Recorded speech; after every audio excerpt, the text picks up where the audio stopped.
শুরুতেই থাকছে বিশৃঙ্খল অবস্থায় নির্বাচনে যাওয়াটা ভয়াবহ ব্যাপার বলে মন্তব্য জিল্লুর রহমানের।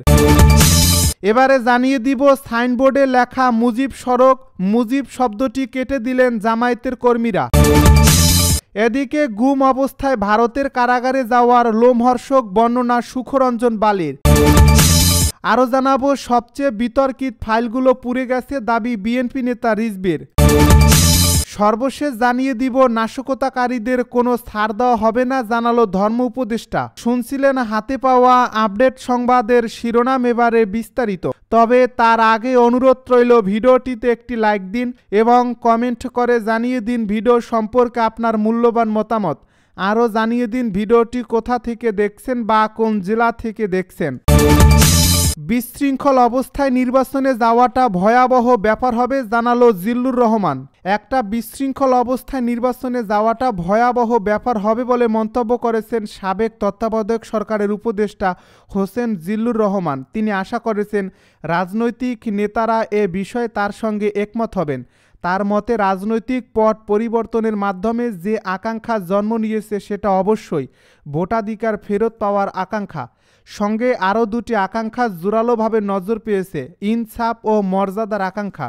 শুক্রবার বিকেলে রাজধানীর কৃষিবিদ ইনস্টিটিউশন বাংলাদেশ মিলনায়তনে ঐক্য কোন পথে শীর্ষক অধিবেশনে অংশ নিয়ে হোসেন জিল্লুর রহমান একথা বলেন। ঐক্য, সংস্কার ও নির্বাচন নিয়ে 2 দিনব্যাপী এই জাতীয় সংলাপের অংশ হিসেবে ওই অধিবেশনের আয়োজন করা হয়। এ সংলাপের আয়োজক ফোরাম ফর বাংলাদেশ স্টাডিজ। আজ ছিল সংলাপের প্রথম দিন। সাইনবোর্ডে লেখা মুজিব সড়ক, মুজিব শব্দটি কেটে দিলেন জামায়াতের কর্মীরা।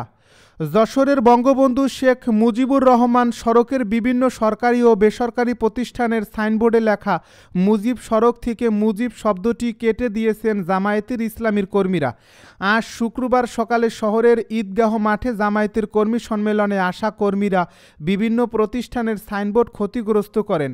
এ ব্যাপারে যশোর জেলা জামায়াতের সহকারী সেক্রেটারি গোলাম কুদ্দুস বলেন, এটা আমার নলেজে নেই, এমনটা তো হওয়ার কথা নয়, এমন কোনো নির্দেশনাও ছিল না। শেখ মুজিবের নাম থাকতেই পারে, তাই বলে কোনো প্রতিষ্ঠানের সাইনবোর্ড ক্ষতিগ্রস্ত করা যাবে না। এমনটা হলে যারা করছেন তাদের বিরুদ্ধে সাংগঠনিক ব্যবস্থা নেওয়া হবে। গুম অবস্থায় ভারতের কারাগারে যাওয়ার লোমহর্ষক বর্ণনা সুখরঞ্জন বালির। মাওলানা দেলোয়ার হোসাইন সাঈদীর পক্ষে আন্তর্জাতিক অপরাধ ট্রাইব্যুনালে সাক্ষ্য দিতে গিয়ে নিখোঁজ হয়ে যাওয়া সুখরঞ্জন বালি কিভাবে ভারতের কারাগারে পৌঁছান তার এক লোমহর্ষক বর্ণনা দিয়েছেন তিনি। ঘটনাটি ঘটে 2012 সালের 5 নভেম্বর সকালে। অপহৃত হওয়ার পর তার সাথে কি ঘটেছে তার বিশদ বর্ণনা দিলেন সুখরঞ্জন বালি। সুখরঞ্জন বালি বলেন, 2012 সালের নভেম্বর মাসের 5 তারিখে আমি ঢাকার কোর্টে গিয়েছিলাম। আমার সাথে 2 জন ব্যারিস্টার ও 2 জন উকিল ছিলেন। আমাদের গাড়ি দেখে কোর্টের গেটে আটকে ফেলা হয়। তখন আমার সঙ্গে থাকা আইনজীবীদের সাথে গেটের লোকদের তর্ক বিতর্ক চলছিল। আমি গাড়িতে 2 জন ব্যারিস্টারের মাঝে বসা ছিলাম। এ সময় কিছু সাদা পোশাকের লোক আমাকে নিয়ে টানাটানি শুরু করে। তারা বলছিল, যার জন্য গাড়ি থামানো হয়েছে সেই লোক উনি, একেই আমাদের দরকার। সেই লোকেরা আমাকে গাড়ি থেকে নামিয়ে টেনে হিঁচড়ে 5-6 হাত দূরে অপর একটি গাড়িতে তুলে আমার চোখ বেঁধে ফেলে এবং একটু পরে গাড়িটি ছেড়ে দেওয়া হয়। প্রায় আধা ঘন্টা গাড়িটি চালানোর পরে সাদা পোশাকের লোকেরা আমাকে হাঁটাতে থাকে। এ সময় আমি নিচের দিকে নামার মতন অনুভব করি। কিছু দূর হাঁটিয়ে একটা দরজা খুলে অন্ধকার জায়গায় আমাকে ঢুকিয়ে দেওয়া হয়। কোনো আলো সেখানে ছিল না, অথচ তখন সকাল 10টা-11টা বাজে। সুখরঞ্জন বালি আরও বলেন, আমাকে একটি খালি রুমে আটকে দেওয়া হয়। বাইরে কোনো শব্দ ছিল না, ঘরে কোনো জানালা বা কোনো ফাঁকা ছিল না যা দিয়ে কোনো রকম আলো ভেতরে আসতে পারে। তখন আমাকে মাঝে মাঝে অল্প করে খাবার দেওয়া হতো। সেখানে কিছু লোক ছিল যারা আমাকে খাবার দিত বা পাহারায় আসতো, তারা নীল রঙের পোশাক পরা থাকতো। তিনি আরও বলেন, এর 2 দিন পর আমাকে সেই রুম থেকে বের করে অন্য একটি রুমে নেওয়া হয়। সেখানে আমাকে নিয়ে তারা জোর করে সাঈদী হুজুরের বিরুদ্ধে স্বীকারোক্তি নিতে চায়। সে রুমে অনেকগুলো ক্যামেরা লাগানো ছিল, আমি দেখতে পাই। আমার ভাইয়ের হত্যায় সাঈদী হুজুর জড়িত কিনা জানতে চাইলে আমি যখন অস্বীকার করি এবং বলি যে যারা আমার ভাইকে হত্যা করেছে তাদের আমি চিনি, তাদের বিরুদ্ধে আমি সাক্ষ্য দিতে পারবো, কিন্তু তারা বারবার আমাকে সাঈদী হুজুরের বিরুদ্ধে সাক্ষী দিতে বলে এবং এক পর্যায়ে তারা আমাকে মারধর সহ কারেন্টের শক দেয়, নির্যাতন করে। তিনি আরও বলেন, তারা আমাকে এক পর্যায়ে টাকা দিয়ে লোভ দেখানোর চেষ্টা করে। এরপরও রাজি না হলে তারা অমানবিক নির্যাতন চালায়। সেখানে টানা কয়েকদিন ছিলাম। তারা বিভিন্ন সময় বিভিন্ন ঘরে নিয়ে জিজ্ঞাসাবাদ করত। তখন ৩-৪ জন লোক জিজ্ঞাসাবাদ করত। সুখরঞ্জন আরও বলেন, তাদের অত্যাচারে আমি অসুস্থ হয়ে যাই। কয়েকদিন সেখানে থাকার পর তারা একদিন সকাল ৭টা কি ৮টার দিকে আমাকে চোখ বেঁধে গাড়িতে তোলে। আয়নাঘর থেকে যখন গাড়িতে উঠানো হচ্ছিল তখন আমি ভয়ে ভয়ে জানতে চাই আমাকে কোথায় নিয়ে যাচ্ছেন। জবাবে তারা বলেছিল, আমরা তোকে তোর দেশে নিয়ে যাব, বল কোথায় নামিয়ে দিলে তুই তোর বাড়ি চিনে যেতে পারবি। তখন বলি, বাগেরহাটে নামিয়ে দিলে আমি আমার বাড়ি যেতে পারবো। সারাদিন ধরে গাড়ি চালানোর পর মাঝে একবার ফেরিতে ওঠানো ও নামানো হয়, সেটা আমি অনুভব করতে পারি। তিনি আরও বলেন, এক পর্যায়ে আবার গাড়ি চলতে শুরু করে। দীর্ঘক্ষণ চালানোর পর 2 জন লোক গাড়িতে ওঠে। এর কিছুক্ষণ পর 10-12 মিনিটের মতো হবে গাড়িটি চলতে চলতে থেমে যায়। এ সময় গাড়ি থেকে আমাকে নামানো হয় এবং চোখ খুলে আমাকে সামনে এগোতে বলা হয়। তিনি আরও বলেন, এই জায়গাটা বাগেরহাট কিনা সেটা বুঝতে চেষ্টা করি। আমি বুঝতে পারি যে ওটা বাগেরহাট নয় এবং স্পষ্ট দেখতে পাচ্ছি সামনে বিএসএফ, এটা বর্ডার এলাকা।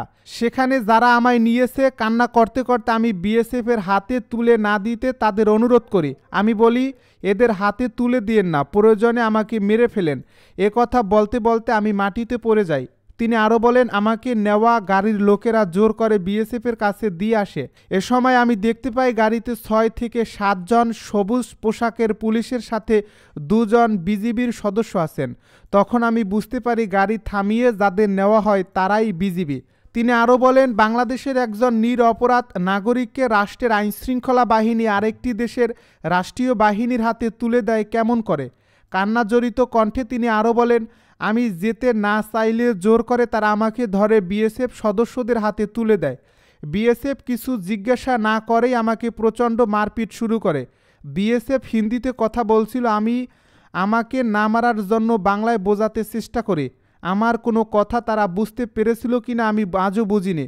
এক পর্যায়ে বিএসএফ মোটা দড়ি দিয়ে পেছন দিক দিয়ে আমার হাত পা বেঁধে ফেলে। হাত বাঁধার সেই দাগ এখনও স্পষ্ট। সেটা তিনি এই প্রতিবেদককে দেখান। সুখরঞ্জন আরও বলেন, তার উপর নির্যাতনের বর্ণনায় বলেন, মোটা লাঠি দিয়ে বিএসএফ তাকে মারতে থাকে। এতে তিনি ডান হাতের কনুইতে প্রচণ্ড আঘাত পান।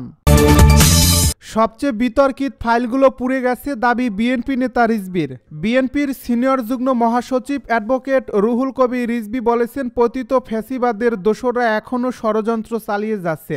সচিবালয়ে আগুনে পুড়ে গেছে সবচেয়ে বিতর্কিত ফাইলগুলো।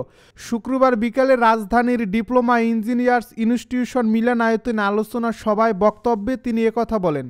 শেখ হাসিনার পরিবারের সদস্যদের দুর্নীতির অনুসন্ধান শুরু হবার পরই এই অগ্নিকাণ্ডের ঘটনা ঘটল বলে মন্তব্য করেন রিজভী।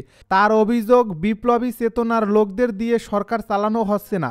যারা শেখ হাসিনাকে রক্ষা করতে কাজ করেছিল তাদেরকেই প্রশাসনে রাখা হয়েছে। বিএনপির এই শীর্ষ নেতা আরও বলেন, সংস্কার চলবে, নির্বাচনও চলবে, অথচ এটা না করে নির্বাচনকে সংস্কারের প্রতিপক্ষ বানানো হচ্ছে। নির্বাচনকে আলাদা করে সংস্কারকে বড় করে দেখা হচ্ছে। এটা দুর্বিসন্ধিমূলক মনে হচ্ছে। শুধু সংস্কারের কথা বললে মঈনুদ্দিন ও ফখরুল উদ্দিনের কথা মনে পড়ে। নাশকতাকারীদের কোনো ছাড় দেওয়া হবে না জানালো ধর্ম উপদেষ্টা।